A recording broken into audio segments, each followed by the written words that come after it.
Every one of us has an internal thermostat. And when you think of what a thermostat does, besides being the biggest cause of fights in marriages, the thermostat sets the temperature in the house. So if you have the thermostat set at 65 degrees and it gets hotter than 65 degrees, the heat's going to shut off until it gets back to 65 degrees. Or vice versa. If it gets colder than 65 degrees, the heat's going to kick on to get back to 65 degrees.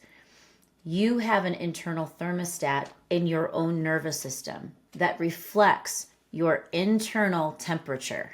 And you are experiencing everything in your experience resonant with your internal temperature. And when things happen outside of you that are not resonant with your internal temperature, you will unconsciously do things to make those two match. Or sometimes subconsciously, you will ignore things that don't match and only find things that do match. That's why some of us who grew up in chaotic households, chaotic upbringing, end up finding relationships that are dysfunctional. For example, for me, I grew up in a completely chaotic household where there was betrayal, there was lying, there was abuse.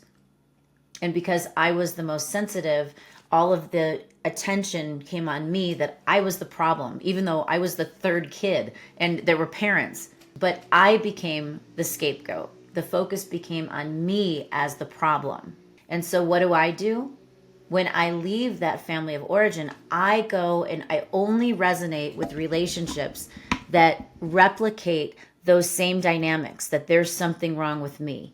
And these people that I got into a relationship with, they probably wouldn't have even had that dynamic with someone else. But with me, because that's where I resonated, that's what I kept creating over and over and over, that I'm going to get in relationships that I'm treated badly, I feel badly. And this is what we all do until we get to the point in our lives where we realize that the cause is our resonance. It's never what's going on outside of us.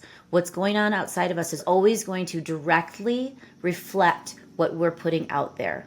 So when we want something different, it's not time to focus on what's out here. What's going on out here is our clue. It's our clue that we need to fix something in here. But what's out here is never the problem.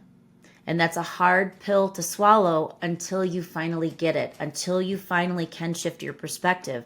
Because once you can, then you realize you are in complete control of everything that you want to be, do, and have in your life. And until you accept that you have that power, then you are subject to everything else going on around you.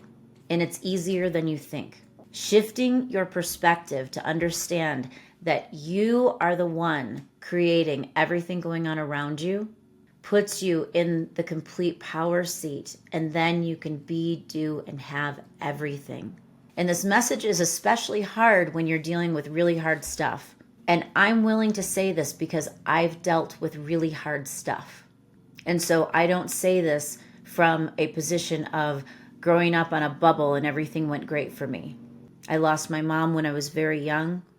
I was the scapegoat of an insanely abusive family who ultimately interfered with my own relationship with my daughter that nearly cost my daughter her life. And yet still, these people blamed me. And it wasn't until I shifted my perspective and got really clear that everything around me is going to show up based on how I am expecting it to show up and how I am resonating, that it finally gave me full freedom, because I can never, ever, ever be a victim again. Because anytime something's showing up around me that I don't like, I can go within and I can shift my own self. And then not only do the things around me shift, my perspective about the things around me shift. That is true freedom. As long as you are alive, you will never be able to control all the things around you. The only thing that you can control is your resonance and what you're putting out there. And as a result, what is being attracted to you. So what my recommendation is for you: get clear about what things are out there that you don't want to resonate with anymore. And instead of looking at yourself as the victim or looking at how you can change those things outside of you, instead look at how you can change your resonance. If you don't like those things, uplevel yourself and keep following along, because this is my message. I'm teaching hundreds of people about how to uplevel their self, how to grow their capacity, how to increase their resonance. So if this spoke to you, tell me about it. I want to hear how you are taking control over your experience in your life. I want to hear from you.